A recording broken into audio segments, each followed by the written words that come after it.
Welcome back to my channel. আরেকটা blog নিয়ে সকাল সকাল চলে এসেছি। চলো শুরু করা যাক। আগের ভিডিওতে আমি বলেছিলাম আমরা আজকে গুলমার্গের বিষয় নিয়ে আলোচনা করবো আর ভিডিওতে। তো চলো শুরু করা যাক।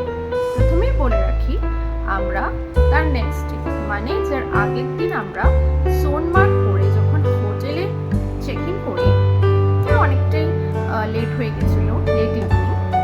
তারপরে আমরা রাত্রে ডিনার করে শুয়ে পড়ি। তারপরে সকাল সকাল ব্রেকফাস্ট করেই আমরা গুলমার্গের উদ্দেশ্যে রওনা দিই।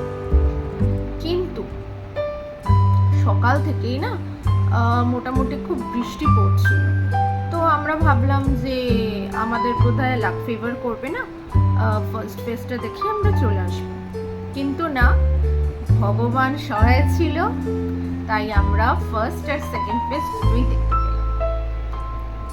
আমরা যখন গুলমার্গ গিয়ে পৌঁছই, ওখানে একটা পয়েন্টে নেমে ওখান থেকে আপনাকে আবার লোকাল ক্যাব হায়ার করে আপনাকে টুয়ার্ডস গুলমার্গ টিকিট কাউন্টারের ওখানে পৌঁছতে হবে। সেটা মোটামুটি আপনি যদি ওয়াকিং ডিস্টেন্সও করতে পারেন সেটাও হয়, মোটামুটি 15-20 মিনিটস লাগে ওয়াকিং ডিস্টেন্সে। আমরা ওয়াক করেই গেছিলাম।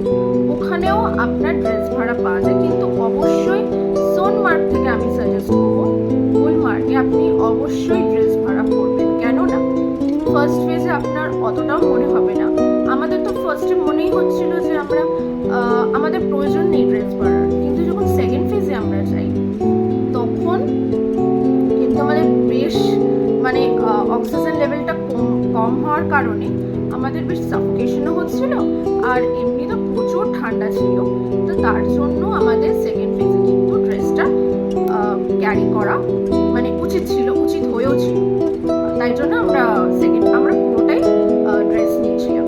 তো আরেকটা কথা আপনাদের বলে রাখি ফ্রেন্ডস, আমরা কি করেছিলাম, যেহেতু আমাদের অনলাইন টিকিট কাটা ছিল, ওখানে কি আপনারা সকাল সকাল লাইন দিয়েও টিকিট করতে পারেন। সেই ক্ষেত্রে আপনাদের লাইন অনেক সকালে দিতে হবে। ওখানে আপনারা সাইটে গিয়ে দেখে নিতে পারেন ওদের টাইমিংটা।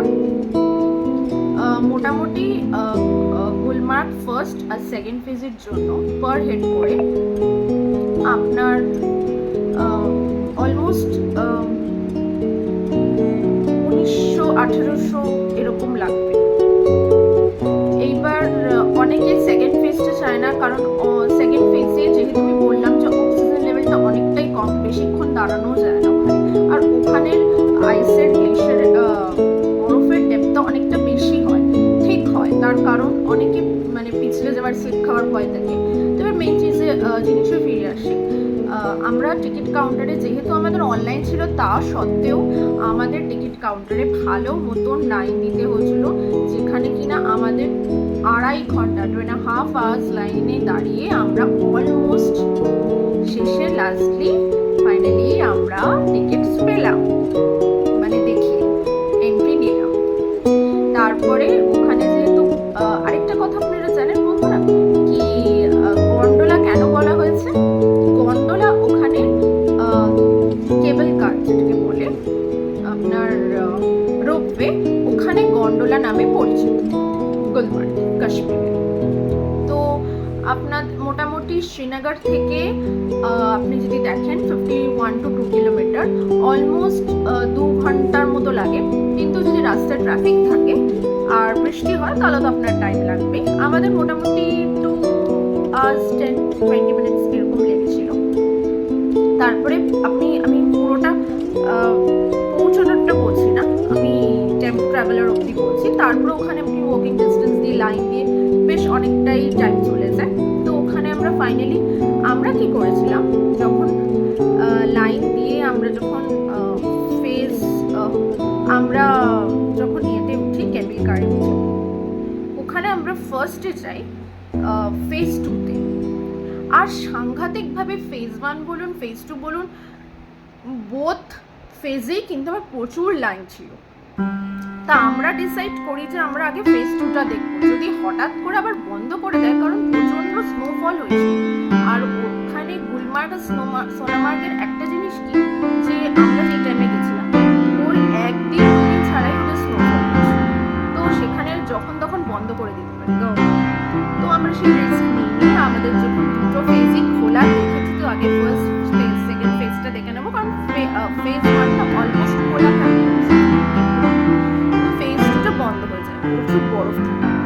ওখানে তো আপনারা যদি চান অনলাইনে জেকে ডিটিসি হাটও বুক করতে পারেন। আমরা যখন বুকিং ডিস্টেন্সে আসছিলাম কোচ টিকিট কাউন্টারে, ওখানে প্রচুর হাট নাম্বার 1, হাট নাম্বার 2 এরকম ছিল। তা সেখানে আপনারা গেলে অনেক আগে থেকে সেক্ষেত্রে আপনার গভর্নমেন্ট পুরো বরফের মধ্যে মনে হবে আপনারা আছেন। তো যাই হোক, তা আমরা ফার্স্ট সেকেন্ড ফেজে যাই, আপার ওয়াল পিক যেটা, আরেকটু গেলেই মানে বেশ কিছুটা, আরেকটু না তো এলওসি বর্ডার পড়ে। তো আমি তো অত দূর যেতে পারিনি actually। তো ওখানে বেশ মানে ওখানে কিছুক্ষণ ছিলাম, জাস্ট 10-20 মিনিটস, তো বেশিক্ষণ থাকতে পারিনি। আর নামতেও লাইন, উঠতেও লাইন, প্রচুর লাইন। তো আমরা বেসিক্যালি উপর থেকে নেমে আমরা ফেজ 1-এ অনেকটা সময়, আর ফেজ 2-তে ফেজ 1-এ যখন আমরা নামি ওখানে স্লেজ গাড়ি ছিল, তারপরে বাইকিং, আপনি অনেক স্নো অ্যাক্টিভিটিস করতে পারেন। আপনার এই মেইন অ্যাক্টিভিটিসগুলো অবশ্যই, বাট আমরা সেগুলো কিছু করিনি, আমরা জাস্ট আশপাশটা ঘুরে দেখেছি, ফটোজ নিয়েছি, ভিডিও করেছি। তো ওখানে তো আর পাহাড়ে যাবো ম্যাগি খাবো না তা কখনো হয়? তো ওখানে গিয়ে আমরা সেটাও খেয়েছি, এনজয় করেছি। আপনার জন্য আমি আপনার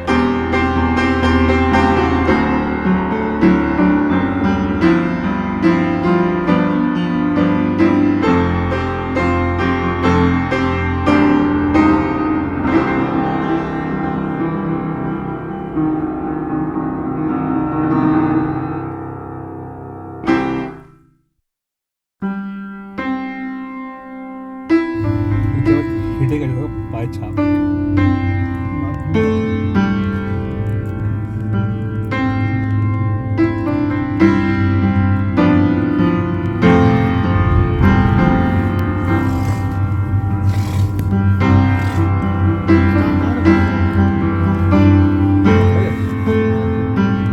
এটুকুই বলবে।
পরে দিচ্ছি ও আবার শাড়ি নিয়েছে জানো, ওরাও নিয়েছে।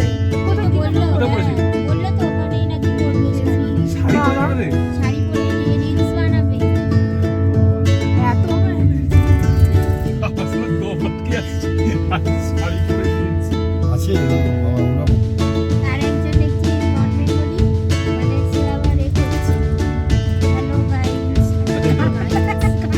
ভিডিও করছে। ইউটিউবে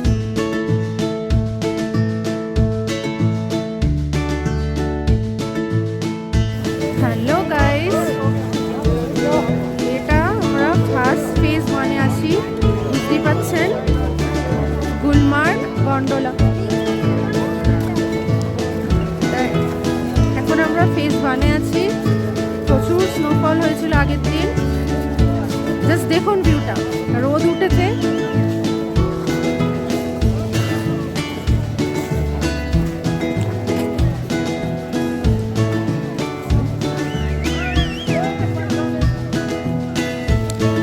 তো অসাধারণ ভিউ দেখতেই পাচ্ছেন। আমরা ফেজ 2 করে কমপ্লিট করে ফেজ 1-এ এসেছি। আরেকটা কথা বলে দিই, এখানে যেহেতু আজকে উইকেন্ড ছিল, এমনি এখানে প্রচুর লাইন থাকে, কারণ স্নোফল হলে কিন্তু ফেজ 2 খোলা থাকে না। বাট আমরা লাকিলি ফেজ 2টা পেয়ে গেছিলাম। প্রচুর লাইন দিতে হয়েছে, আপ ডাউন প্রচণ্ড লাইন দিতে হবে। আপনার valid ID proof with tickets আপনাকে শো করতে হবে বোথ ফেজের জন্যেই। আর দেখছেন মুখ দিয়ে হাওয়া বেরোচ্ছে, মানে প্রচণ্ড ঠান্ডা, প্রচণ্ড ঠান্ডা। আমি ফেজ 1 থেকে ভিডিওটা করছি, জাস্ট দেখুন।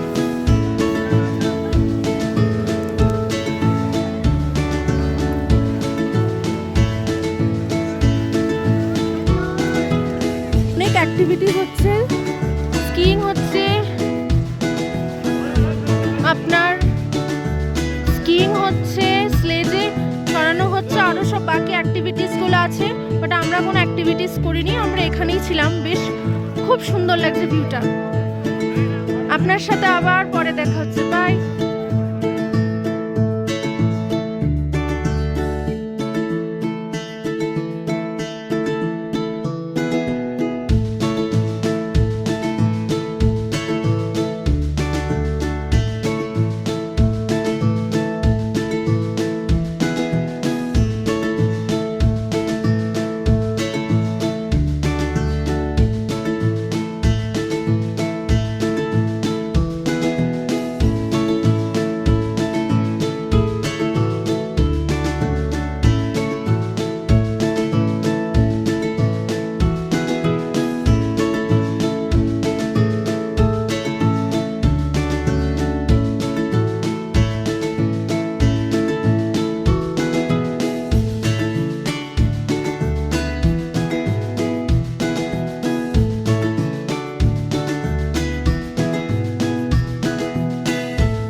আপনাদের যখন দুটোই টিকিটস কাটা থাকবে, ফার্স্টে আপনারা যাবেন ফেজ 2-তে, তারপরে ফেজ 1-এ গেলে ভালো হয়।